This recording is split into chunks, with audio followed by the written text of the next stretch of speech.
cette année, les premiers flocons sont précoces à Pékin. Ils sont tombés 2 mois plus tôt que l'an dernier. Une anomalie qui n'a rien de naturel. Les climatologues chinois disent avoir envoyé dans l'atmosphère des particules chimiques qui déclenchent ces précipitations. Mais cette fois, les températures proches de 0 degré ont pris de court les habitants. La neige a provoqué des problèmes de circulation dans la capitale et des vols ont dû être retardés. Plus au nord, dans la province de Jilin, des arbres sont couchés sous le poids de la neige. Les intempéries ont aussi multiplié les accidents de circulation. Mais en contrôlant ainsi le climat, la Chine espère remédier à la sécheresse. Sécheresse, les Chinois ont la réponse, provoquer la neige. À Pékin, un manteau de neige fabriqué artificiellement a recouvert la ville. Depuis des années déjà, les météorologues chinois provoquent la pluie en injectant des substances chimiques dans les nuages.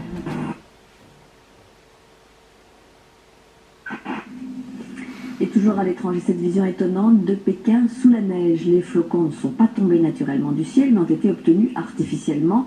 C'est une opération menée dans le cadre de la lutte contre la sécheresse qui persiste. C'est ce que nous explique Françoise Desmarais. Des sapins recouverts de neige, c'est Noël avant l'heure pour les météorologues chinois. Car cette neige, c'est leur récompense. Elle n'est pas venue naturellement. Ils l'ont provoquée pour lutter contre la sécheresse. Comment ? En intervenant directement sur les nuages dits non précipitants, ceux qui sont constitués d'une multitude de gouttelettes d'eau microscopiques ou de cristaux de glace, pas suffisamment gros pour tomber. Pour forcer la nature, il s'agit d'introduire des agents glacogènes dans les nuages, soit à partir du sol grâce à des générateurs, soit par avion. Une technique qui garantirait plus de précision dans l'introduction des produits. Les techniques sont connues et pratiquées de par le monde pour provoquer la pluie, empêcher la grêle, dissiper certains brouillards ou la pollution. Bonjour à tous. L'armée américaine chercherait-elle un moyen de contrôler le climat? C'est la question qu'on se pose aujourd'hui dans les reportages. Contrôler le climat en déclenchant par exemple des cyclones ou en provoquant des sécheresses. L'idée paraît farfelue et pourtant, en plein Alaska, l'armée américaine développe depuis plusieurs années un programme de recherche scientifique et militaire sur l'ionosphère. Alors fantasme ou réalité, voici l'enquête d'Audrey Avram sur un récit d'Adrien Pitt. Et si un jour nous pouvions contrôler le climat? Nous sommes en Alaska, au milieu des glaces. Derrière ces grilles, sur plus de 20 hectares, se trouve une base de l'armée américaine. De loin, on distingue une forêt d'antennes de plus de 20 mètres de haut. Il y en a plus de 80. Officiellement, cette base abrite un programme de recherche scientifique et militaire sur l'ionosphère, l'une des couches de l'atmosphère. Nom de code, ARP. Un nom qui suscite de nombreuses rumeurs et interrogations depuis des années. On pense généralement que les Américains y étudient le contrôle des communications, voire des phénomènes climatiques. Médics et chercheurs, cela fait 15 ans qu'ils tentent d'en savoir plus sur les expériences menées au cœur de l'Alaska. Après plusieurs années d'enquête, il est arrivé à rentrer en contact avec l'un des concepteurs du projet ARP, le physicien Bernard Island, qui veut lui donner accès à des données confidentielles. Ce qui est apparu à la lecture de ces brevets concernait des recherches pour manipuler le climat, des manipulations climatiques, voire même des manipulations de l'environnement de manière très particulière, tout ça pour des applications militaires. Manipuler le climat, cela paraît impensable. Mais être capable d'envoyer un cyclone ou une sécheresse chez ses ennemis, cela ressemble à l'arme absolue. Les Américains essaient-ils vraiment de contrôler les phénomènes climatiques? C'est ce que croit Luc Mampey, chercheur pour le groupe de recherche et d'information sur la paix et la sécurité.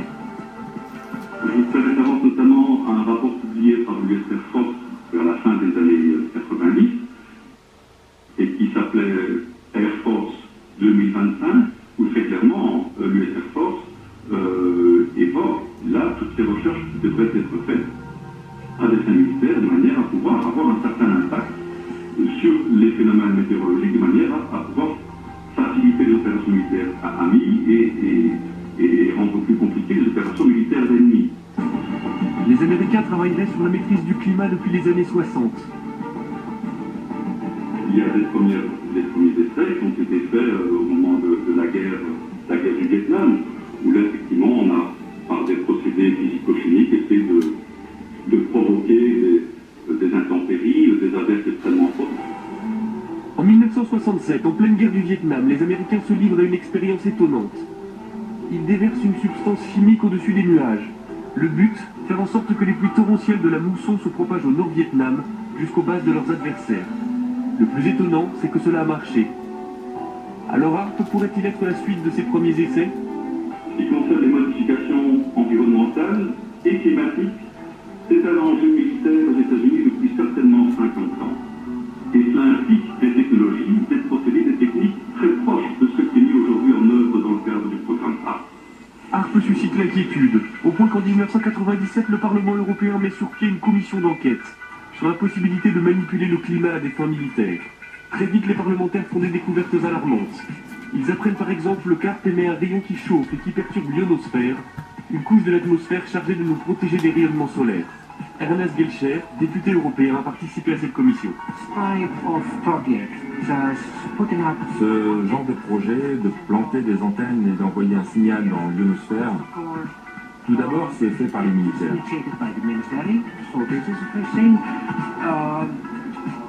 Ils ne savent même pas quel impact ces expériences pourraient avoir. Je pense que derrière tout ça, il y a des objectifs militaires qui pourraient être un peu plus ambitieux, un peu plus vastes que ceux qu'ils veulent bien admettre en public. Très vite, les travaux de la commission se heurtent au refus américain de s'exprimer sur HARP.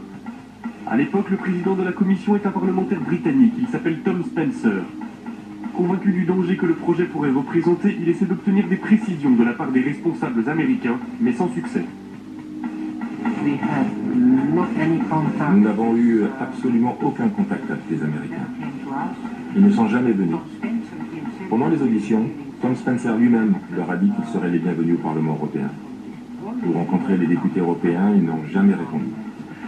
Je crois qu'ils ont délibérément décidé de faire la sourde oreille, d'ignorer le sujet et de ne pas en parler. Un incident va vite calmer les ardeurs de Tom Spencer. En 1999, le président de la commission fait la une des journaux à scandale. Il a été interpellé par la douane à l'aéroport de Londres. En fouillant sa valise, les douaniers ont découvert une vidéo pornographique gay et quelques grammes de cannabis. La carrière politique du député est brisée, la commission déstabilisée. Nick Begich a gardé le contact avec l'ancien député.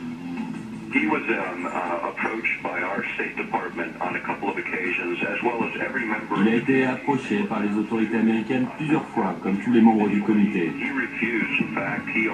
On lui a demandé de ne pas organiser ses auditions. Il a refusé et même accéléré la procédure. Il a essayé de parler avec les Américains, il a essayé de parler avec l'OTAN. Un jour, il a même appelé Al Gore devant moi. Il était ami depuis des années et Al Gore a refusé de le prendre au téléphone de la Maison Blanche. Il était vice-président à l'époque. Ce qui s'est passé, c'est que tout le monde a dit à Spencer de rester en dehors de tout ça et il ne l'a pas fait. C'est regrettable car nous avons perdu un champion sur ce problème. Après la mise sur la touche de Tom Spencer, les investigations de la commission d'enquête cessent. Cela n'empêche pas de nombreux chercheurs de continuer à se poser des questions sur les expériences menées par l'armée américaine en Alaska. C'est le cas du physicien Jean-Jacques Berthelier. Son laboratoire est en contact direct avec Demeter, un satellite doté de nombreux instruments de mesure qui passe régulièrement au-dessus de la base américaine.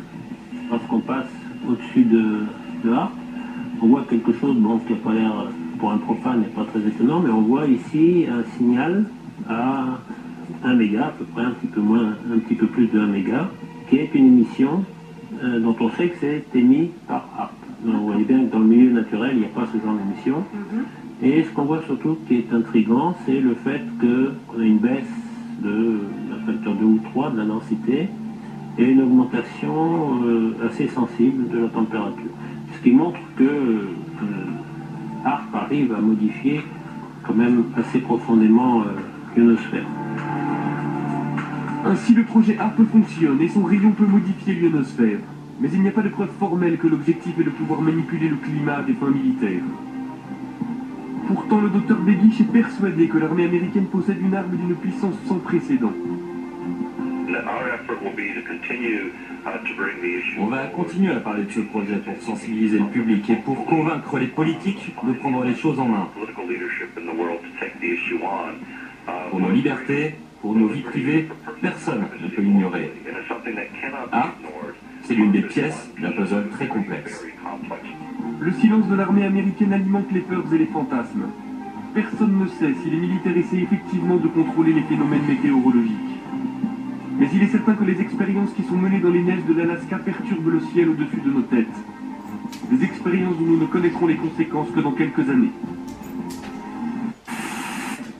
正直、スマトラ沖地震と津波はアメリカの地震津波兵器の仕業だと言われたら、国際的な震災復興の協力体制といったって、むしろアメリカだってこんな人を登用するなんて日本国政府は何を考えてるんだと思われてしまうのではないかというふうに心配をいたします。どう思われますか、浜田政務官。総務大臣政務官、浜田和之君。お答えいたします。地震兵器とか自然改変装置というのは別にアメリカだけではなくて、旧ソ連も今のロシアも中国も多くの国々がですね、研究開発に余念なく取り組んできた事実があります。